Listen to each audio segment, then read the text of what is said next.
George Carlin is Mr. Conductor, the tiny man who knows more Thomas the Tank Engine stories than anyone else. Ladies and gentlemen, let's have a warm National Press Club welcome for Mr. George Carlin.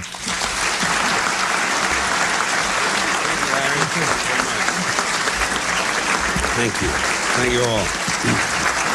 Thank you very much.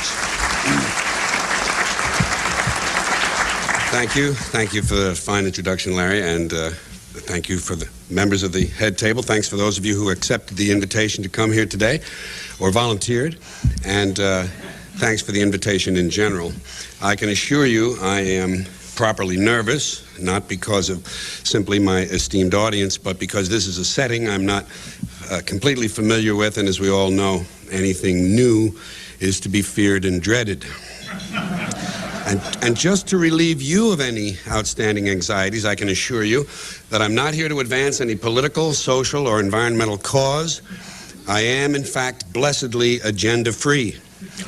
I don't want to save the river, I don't want to save the bay, I don't want to save the canyon, the whale, the wetlands, the rainforest, or the flying spotted dwarf something or other.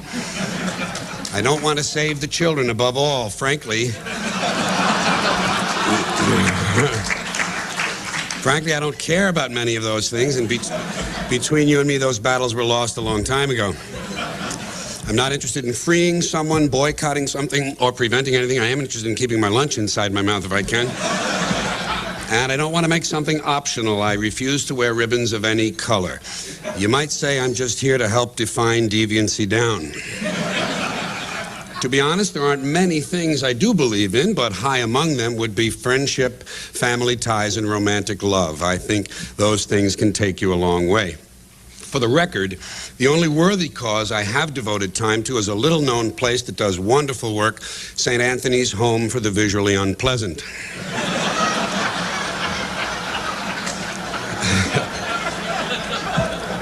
It's run by the Little Sisters of the Heinous. And in fact, they operate a number of facilities: the Rochester Home for the Permanently Disheveled, the New England Haven for the Occasionally Coherent, and the Catholic Shelter for those who up until a year ago seemed to be doing just fine. Now, one of the things I wanted to do before I got too far along was to tell you a little more about myself in order to establish some common ground, create perhaps a more permissive environment. And so, with this in mind, and in the spirit of full disclosure, I would like to reveal to you my own remarkably tenuous connections to the press. More accurately, those of my family, and you can relax, none of these connections falls within the editorial area. So, here we go. In the 1930s and 1940s, my father sold newspaper advertising space and was consistently one of the top 2 or 3 space salesmen in the country by actual lineage count. He began at the old Philadelphia American, moved to the Bulletin, and ended his career as the national advertising manager of the New York Sun. He also put in some time at the New York Post when it was still a broadsheet, or as my mother used to say, when it was a real newspaper, not a commie rag. As many of you no doubt know, long before the New York Post was a fascist rag, it was a commie rag. Prior to that, it had been an establishment rag. That's when my dad was there. My mother was manager of the Philadelphia Bulletin's New York office, and later worked in the magazine division of the Hearst Corporation, first at Good Housekeeping and then at Cosmopolitan, once again when it was a real magazine. Now, there is one more member of my family whose press connections I must tell you about, and this is the good one. My Aunt Aggie. This is the connection that gave me standing in the neighborhood, made me a big man on the playground. My Aunt Aggie also worked for the Hearst Corporation, but she worked for Puck the Comic Weekly, the publication that produced the Sunday Funnies every week. Like I said, tenuous stuff. But here's the great thing about Aggie's job. Not only did she bring home the funnies every week, she brought them home 4 weeks early.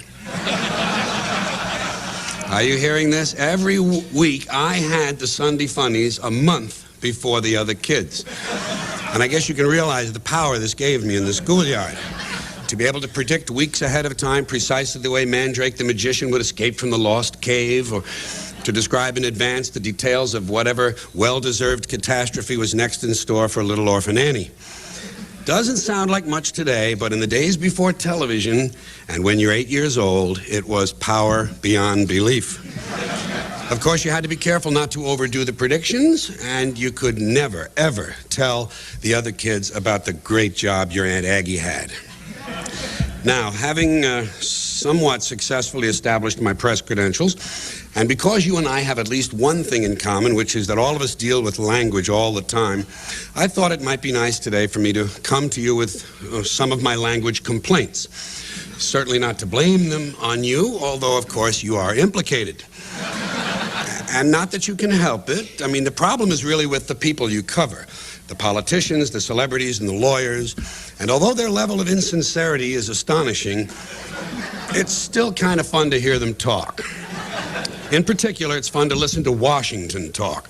Whenever the issue of term limits comes up, I always tell people the only term limits I'm interested in would be to limit some of the terms used by politicians. They speak, of course, with great caution because they must take care not to actually say anything. Proof of this, according to their own words, is that they don't actually say things, they indicate them. As I indicated yesterday, and as the president indicated to me, but sometimes they don't indicate, they suggest. Let me suggest that as I indicated yesterday, I haven't determined that yet. See, they don't decide, they determine. If it's a really serious matter, they make a judgment. I haven't made a judgment on that yet. When the hearings are concluded, I will make a judgment, or I might make an assessment. I'm not sure. I haven't determined that yet. But when I do, I will advise you. They don't tell, they advise. I advised him that I had made a judgment. Thus far, he hasn't responded. They don't answer, they respond. He hasn't responded to my initiative. An initiative is an idea that isn't going anywhere. When he responds to my initiative, I will review his response, take a position, and make a recommendation. See, they don't read, they review. They don't have opinions, they take positions, and they don't give advice, they make recommendations. And so, at long last, after each has responded to the other's initiatives, and each has reviewed the other's responses, and everyone has taken a position, made a judgment, and offered a recommendation, now they have to do something. But that would be much too direct. So instead, they address the problem. We're addressing the problem, and we'll soon be proceeding. That's a big activity here in Washington. Proceeding. They're always proceeding or moving forward. A lot of that goes on. Senator, have you solved that problem? Well, we're moving forward on that. And when they're not moving forward, they're moving something else forward, such as the process. We have to move the process forward so we can implement the provisions of the initiative in order to meet these challenges. No one has problems anymore, challenges. That's why we need people who can make the tough decisions. Tough decisions like how much soft money can I expect to collect in exchange for my core values?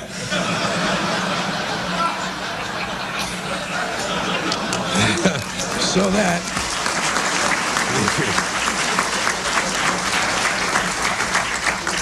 that I can continue my work in government. Of course, no politician would admit to such a lowly station as working in government, serving the nation. I'm serving the nation. Another favorite distortion is public service. I'm in public service. I like America, don't you? The food is great, but the public service is terrible. Now, folks, a question for you. Do you think it's possible that one of these politicians, whose judgment is so poor that he honestly thinks of himself as serving the nation, might occasionally be expected to indulge in a little patriotism? Huh? What do you think? Well, of course, not only is it possible, it's inevitable, and that's when he's at his very best. That's when he trots out the really good stuff all across this great land of ours. The greatest nation on earth, the greatest nation in the history of the world. And in times of military crisis, you can be sure that someone in a suit in this town will eventually plant himself in front of a camera and carry on a great deal about the most powerful nation on the face of the earth. Now, normally, during peacetime, the politicians will refer to people in the military as our young men and women stationed around the world. But in wartime, they quickly become our brave young fighting men and women stationed halfway around the world in places whose names they can't pronounce, wondering if they'll ever see their loved ones again. For added emotional impact, sons and daughters can always be substituted for men and women. And so I think we can sum this up by saying that where the military is concerned, the extent of a politician's insincerity can be measured by how far around the world our soldiers are stationed and whether or not any of them can pronounce it.